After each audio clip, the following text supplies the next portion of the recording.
Your home might be a little worse for wear this spring after a long, cold winter, but there are some steps that you can take to make sure your home is ready for spring and summer.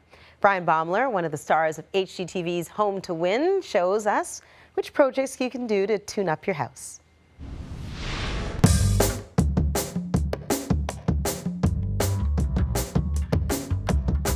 Good morning, I'm Bryan Baeumler. Spring has sprung, we've got tulips popping out of the ground, the sun is out, and now, after a long, cold, hard winter, is a great time to get outside, have a look at your home, and do a little spring maintenance to make sure that you can have a carefree summer.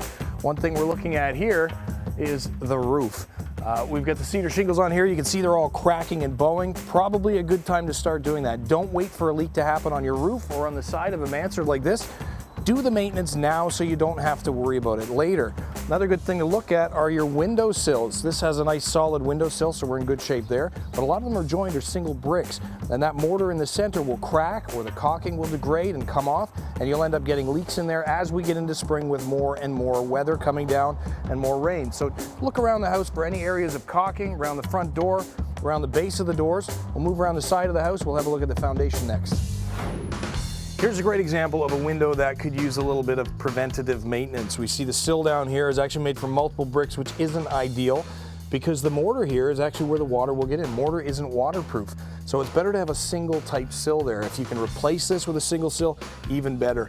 Look around the frame of the window, this caulking, obviously cracked, so any moisture that's getting on this wall is getting through the window, and we can see it down here at the bottom of the window. The frame itself is actually starting to rot out, and because there's a lot of moisture there and a lot of organics, you're going to get mold there as well, which won't necessarily make it into the house unless that water does. But if your window looks like this, the water's probably going to get in there. So that's the window. Looking here at the foundation, we can see this is a hard surface, so any water that comes down here, even though there's some cracks in the patio stones, it will go down, but being a hard surface, it's going to run right towards the house. The old house here with the block foundation only has the tar spray on it, which is a moisture barrier, but it's not a full waterproof membrane.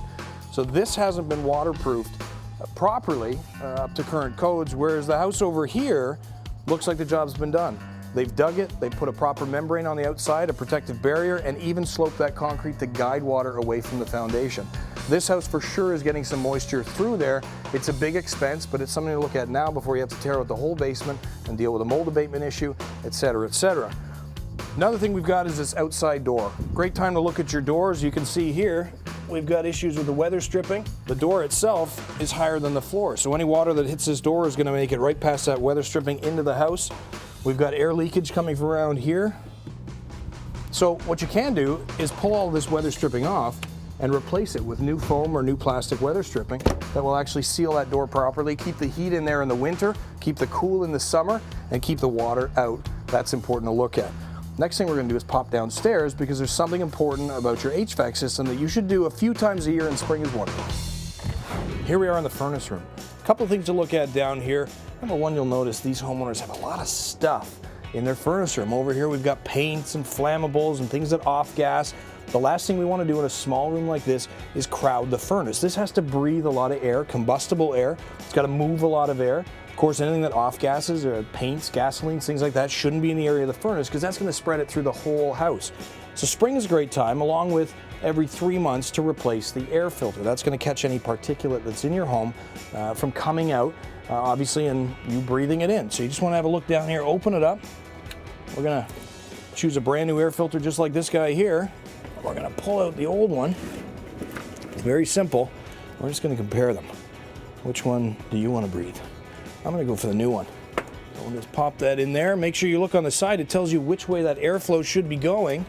Stick that back in your furnace, close it up, and it's as simple as that. Clean air through the house. Once they clean everything out of here, get good combustible air movement, good healthy air going through the home, everything should be good. So that's your spring maintenance tips. There's a lot more tips you can find at the cmhc.ca website, a whole list of things to do. Now is the time to do it. Preventative maintenance, not disaster recovery. That's the ticket. Have a great spring.